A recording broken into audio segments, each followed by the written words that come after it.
بولتے تھے. تو یہ جو اسی طرح سے آپ لوگوں کو انشاءاللہ میں اس بار بار جو ریکویسٹ کرتی ہوں کہ آپ لوگ یوٹیوب چینل کو سبسکرائب کر لیں تاکہ جیسے جیسے نوٹیفیکیشن آئے گا آپ لوگوں کو وہ ملتا رہے کہ کیا ہو رہا ہے, کب سے سٹارٹ ہو رہا ہے. اور ان میں ہم لوگ پوری کوشش کر رہے ہیں, پوری ٹیم, آنیسٹلی ناٹ میں صرف نہیں ہوں, میں تو بیک اینڈ پہ کام کر رہی ہوتی ہوں, لیکن اتنی محنت وہ بھی کر رہی ہوتی ہیں جس کی کوئی حد نہیں. تو اللہ سبحانہ تعالیٰ ان کو بھی اجر دے جی, آمین ثم آمین. تو ہم شروع کرتے ہیں آج کی کلاس کا. آج کی کلاس میں میں نے ایک حدیث جیسے ہم کلاس شروع کرتے ہیں نا, تو میں نے سوچا کہ آج حدیث تو انشاءاللہ چلتی رہیں گی کیونکہ ہماری کلاس میں بھی آئے گی. تو ہم ایک صحابی رسول کے بارے میں جانتے ہیں, کیونکہ آج کل کی دنیا میں اکثر ہم دیکھتے ہیں میڈیا پہ جب بھی کبھی کوئی بہت بڑی پرسنالٹی ہوتی ہے یا پھر اللہ نے ان کو بے شمار دولت سے نوازا ہوتا ہے, تو وہ کس طرح سے ظاہر کرتے ہیں, کس طرح سے ایک چھوٹا سا فنکشن ہوتا ہے تو ایک مہینہ ویڈیوز آ رہی ہوتی ہیں کہ کیا کیا ہوا تھا. ابھی ریسنٹلی آپ دیکھیں امبانی فیملی میں شادی تھی تو کیا حال تھا. تو اسی طرح سے ہمیں لگتا ہے کہ اللہ نے کتنا کتنا نوازا ہوا ہے, دیکھو ان کے پاس اتنا ہے, یہ ہے وہ ہے. تو اسی لیے یہی سوچ کے پھر میں نے سوچا کہ ہم بات کرتے ہیں صحابی رسول کے بارے میں. عبد الرحمن بن عوف جو تھے نا, یہ اسلام سے پہلے بھی بیسیکلی تجارت ہی کیا کرتے تھے. اور جب یہ رسول اللہ صلی اللہ علیہ وسلم نے فرمایا کہ میرے اصحاب جو ہے نا یہ ستاروں کی مانند ہیں, تو جو بھی ان کی اتباع کرے گا وہ کامیاب ہو جائے گا. تو یہ عشرہ مبشرہ میں بھی تھے, وہ جو 10 لوگ تھے جن کو دنیا میں اللہ سبحانہ تعالیٰ نے جنت کی بشارت دی تھی نا, یہ ان میں بھی تھے. تو اب ہوا کیا, جب رسول اللہ صلی اللہ علیہ وسلم مدینہ تشریف لے گئے, اب ہجرت کا حکم آ گیا. اب دیکھیے ہجرت کا آج ہم پڑھیں گے کہ کتنی مشکل چیز ہے. ہم کہنے کو تو بڑے آرام سے کہتے ہیں صحابہ نے ہجرت کی تو یہ ہوا, ان کو نہیں پتا تھا کہ آگے کیا ہونے والا ہے. جو کچھ ہوا ان کے ساتھ وہ تو اللہ کا بڑا کرم تھا, اللہ کا انعام تھا پھر نا. تو انہوں نے جب ہجرت کی نا تو یہ مدینہ تشریف لائے رسول اللہ صلی اللہ علیہ وسلم کے پاس.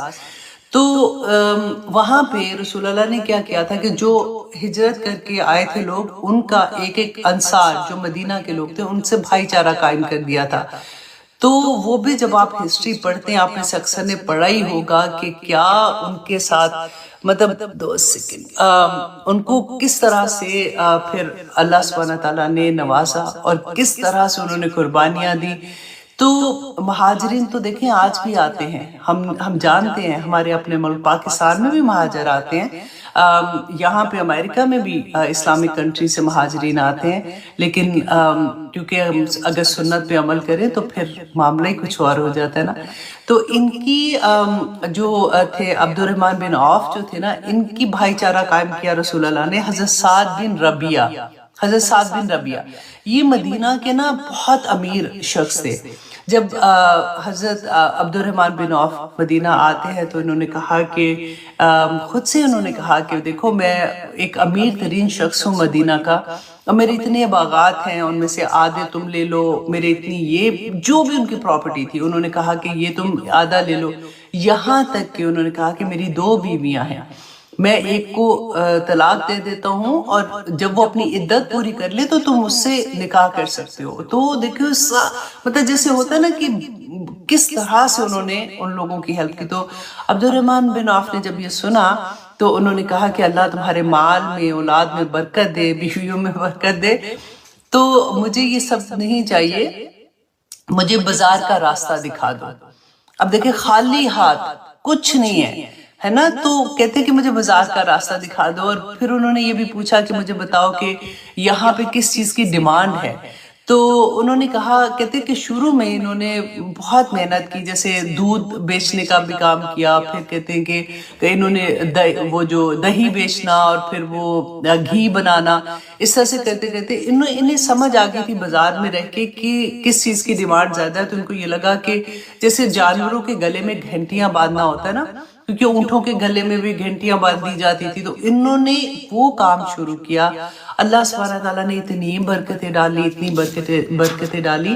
یہ کیا کرتے تھے کہ پھر جو مال تیار کرتے تھے تو مدینہ کے جو تاجر تھے نا ان کو وہ کم منافع پہ مال دیا کرتے تھے. تو کہتے ہیں کہ جو کماتے نا ان کا 2 حصے کر دیتے. جیسے ہم لوگ ہیں ابھی رمضان کا مہینہ تو آ رہا ہے نا، تو اب دیکھیں دینا تو زکوٰۃ سارے سال میں ہم دے سکتے ہیں، لیکن ہمیں لالچ ہوتی ہے تھوڑی کہ اللہ سبحانہ تعالیٰ اتنا زیادہ اجر دیں گے، تو اسی مہینے ہم لوگ کوشش کرتے ہیں نکالنے کی. تو یہاں پہ آپ دیکھیے کہ وہ کتنی ہے، 2.5% ہے. اس میں بھی ہماری جان نکلی ہوتی ہے. اچھا زیور ہمارے پاس اتنا ہے تو ہاں وہ تو زیور میں تو اتنے تو اس کے اندر ٹانکے لگے ہوئے ہیں، اتنے تو اس کے اندر سٹون لگے ہوئے ہیں، اچھا وہ بھی نکال دو، وہ بھی نکال دو. دیکھو قرآن میں اللہ سبحانہ تعالیٰ فرماتے ہیں نا کہ جب اللہ کو دینا ہوتا ہے تو کس طرح سے تم دیتے ہو. جب اللہ تمہیں دیتا ہے تو اللہ سبحانہ تعالیٰ تو سوچے سمجھے بغیر دے رہا ہوتا ہے نا بندے کو، کہ وہ کس طرح سے اس مال کو حقدار بھی نہیں ہوتا. اچھا انہوں نے کیا کیا تھا کہ یہ جو بھی ان کا مال کماتے تھے نا، اس میں سے آدھا اللہ کی راہ میں رکھ لیتے تھے اور آدھا اپنے خرچے کے لیے رکھتے تھے. ایک ٹائم آیا تھا، کہتے ہیں کہ انہوں نے فرسٹ ٹائم جب انہوں نے 8,000 دینار ان کو منافع ہوا تو اس میں سے نا 4,000 دینار لے کے یہ رسول اللہ صلی اللہ علیہ وسلم کے پاس گئے، اور جا کے جب ان کو کہا کہ یہ غریبوں کا حصہ ہے تو آپ جہاں پہ چاہے اس کو تقسیم کر دیں. تو رسول اللہ صلی اللہ علیہ وسلم نے جب دیکھا 4,000 دینار تو انہوں نے کہا کہ عبد الرحمن گھر میں کیا چھوڑا ہے؟ تو انہوں نے کہا کہ اس کا آدھا میں گھر پہ چھوڑ کے آیا ہوں، یہ آدھا ہے. تو رسول اللہ خوش ہو گئے، اور انہوں صلی اللہ علیہ وسلم تو انہوں نے فرمایا کہ عبد الرحمن اللہ سبحانہ تعالیٰ تمہارے مال میں برکت عطا کرے. تو کہتے ہیں کہ عبد الرحمن بن عوف خود کہا کرتے تھے، ایون صحابہ بھی ساتھ کہتے تھے کہ اس دعا کے بعد سے عبد الرحمن مٹی کو بھی ہاتھ لگاتے تھے تو سونا بن جاتی تھی، اتنا اللہ نے ان پہ اپنا کرم کیا تھا. کہتے ہیں کہ اس کے بعد مدینہ میں ایک دفعہ کیا ہوا کہ پھر بہت اللہ سبحانہ تعالیٰ نے ان پہ فضل کیا اپنا. تو ایک دن کہتے ہیں کہ دیکھا کہ جیسے ریت کا، مدینہ میں اس وقت سڑکیں تو اس طرح والی نہیں تھی نا کہ ریت کا طوفان ہوتا ہے، جیسے جانور چلتے ہیں نا تو ریت اڑتی ہے جیسے، تو ایسا جیسے ریت کا طوفان آ گیا کہ لوگ گھروں سے نکل کے باہر آئے کہ کیا ہو گیا ہے. ایون کہتے ہیں کہ حضرت عائشہ رضی اللہ عنہا وہ بھی باہر آ کے انہوں نے پوچھا کہ کیا ہوا ہے، مطلب کیا ہو رہا ہے یہاں پہ. تو لوگوں نے کہا کہ عبد الرحمن کا قافلہ آیا ہے. تو انہوں نے کہا قافلہ آیا ہے؟ کیا کوئی قافلہ اتنا بڑا بھی ہو سکتا ہے؟ تو عبد الرحمن بن عوف کہتے ہیں کہ ان کے 700 اونٹ مال سے بھرے ہوئے، اور وہ مدینہ کے عین درمیان میں انہوں نے آ کے ان کو روکا، اور پھر وہ پورے کے پورا جتنا مال تھا وہ روتے جاتے تھے اور غریبوں میں تقسیم کرتے جاتے تھے، یہاں تک کہ 700 اونٹ کا آخری اونٹ کا بھی مال انہوں نے تقسیم کر دیا. اتنی دریا دلی اور سخاوت کے باوجود جب ان کا انتقال ہوا نا تو کہتے ہیں کہ ان کی وراثت میں 1,000 اونٹ، 1,000 گھوڑے اور 3,000 بکریاں تھیں. اور اس کے علاوہ کہا جاتا ہے کہ ان کے ترکہ میں جو انہوں نے چھوڑا تھا، جو ان کا سونا تھا، اس زمانے میں روپے نہیں نہ ہوتے تھے جیسے ہمارے ڈالرز ہیں، روپے ہیں، تو اس زمانے میں تو سونے سے ہی لین دین ہوتی تھی، سونا از اے منی، رائٹ. تو کہتے ہیں کہ جو سونا تھا نا وہ اتنا تھا کہ جب اس کو کاٹنے کے لیے، وہ بڑے بڑے سلیب کی طرح کاٹنے کے لیے جو مزدور بلائے تھے ان کے ہاتھوں میں چھالے پڑ گئے تھے. اللہ اکبر. عبد الرحمن بن عوف کی 4 بیویاں تھیں، ہر بیوی کی وراثت میں 1,00,000 دینار آیا تھا، 1,00,000 دینار. اگر آپ وہ پاکستانی روپوں میں آپ دیکھتے ہیں تو 2,03,78,075 روپے بنتا ہے. یہ ایک بیوی کا حصہ تھا جو اس کو ملا تھا. تو جو حصہ دینے کے بعد جو باقی ان کے بچے تھے وہ تھے 32,00,000 دینار، ان کے جو باقی بچ گئے تھے. وہ کہتے ہیں کہ اگر اس کو اندازہ لگایا جائے پاکستانی روپیز میں تو 51 ارب. آپ دیکھیں آج کل ہم ایسے ہی پریس ہو جاتے ہیں، فلاں کے پاس کیسے یہ صحابہ تھے، خالی ہاتھ آئے تھے مدینہ میں، اور اللہ سبحانہ تعالیٰ نے ان کو کیسے نوازا تھا. 51 ارب 74 کروڑ 77,82,400 روپے بنتا ہے اس کو اگر تقسیم کیا جائے. تو کہتے ہیں کہ ساری زندگی، اور اتنے سمپل تھے کہ اگر اپنے غلاموں، بے شمار غلام تھے ان کے، اگر غلاموں کے درمیان میں اپنے جو کام کرنے والے بھی تھے نا ان کے درمیان میں چل رہے ہوتے تھے تو کوئی پہچان بھی نہیں سکتا تھا کہ یہ ان کا مالک ہے. اس طرح کا حال تھا ان کا. اور وہ کہا کرتے تھے کہ ان کی زندگی کے جو اصول تھے کاروبار کے،